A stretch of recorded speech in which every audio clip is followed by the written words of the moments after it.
আমি আবারও চলে আসলাম নতুন আরেকটা রেসিপি নিয়ে। হ্যালো ভিউয়ার্স, আসসালামু আলাইকুম। কেমন আছেন আপনারা সবাই? আমি আলহামদুলিল্লাহ ভালো আছি। আজকে আমি রান্না করব বাটা মাছ। চলুন চলে যাই মূল রেসিপিতে। প্রথমে আমি একটা ফ্রাই প্যানকে চুলায় বসিয়ে দিব এবং এতে পরিমাণ মতো রান্নার সয়াবিন তেল দিয়ে দিব।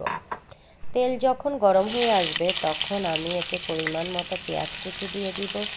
পেঁয়াজ কুচি দিয়ে আমি আস্তে আস্তে নাড়তে থাকবো এবং চুলার আঁচকে মিডিয়াম ফ্লেমে রাখবো।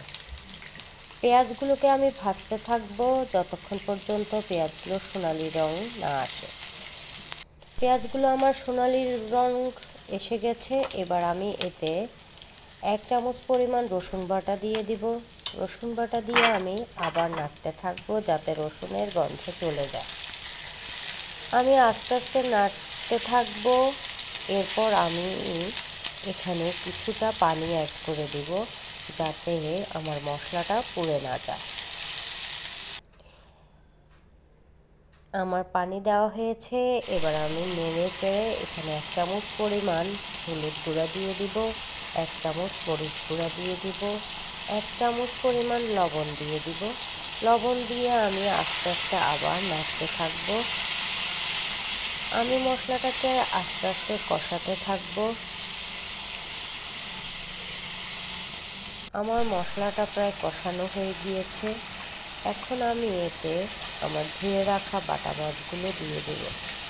বাটা মাছ দিয়ে আমি আস্তে আস্তে আবার নাড়তে থাকবো যাতে মশলাটা মাছের গায়ের সাথে লাগে।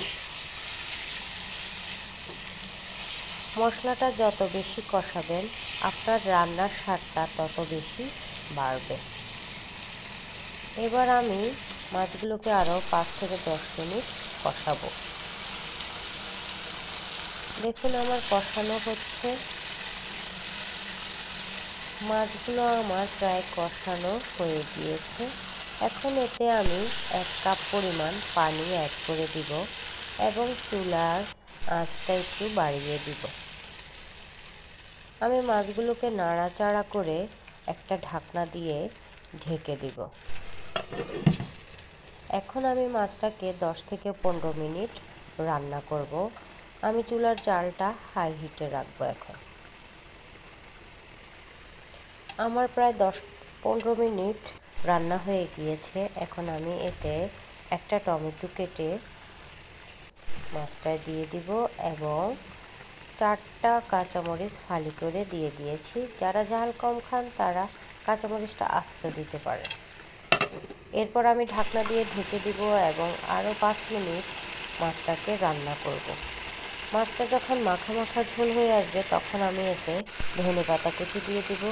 ধনেপাতা দিলে মাছের স্বাদটা আরও দ্বিগুণ পরিমাণ বেড়ে যায়। আমার মাছটা প্রায় রান্না হয়ে গিয়েছে। আমি এখন চুলাটা বন্ধ করে দিব। দেখুন কত সুন্দর এবং কত মজাদার হয়েছে মাছটা দেখতে। সবাই ভালো থাকবেন। ধন্যবাদ।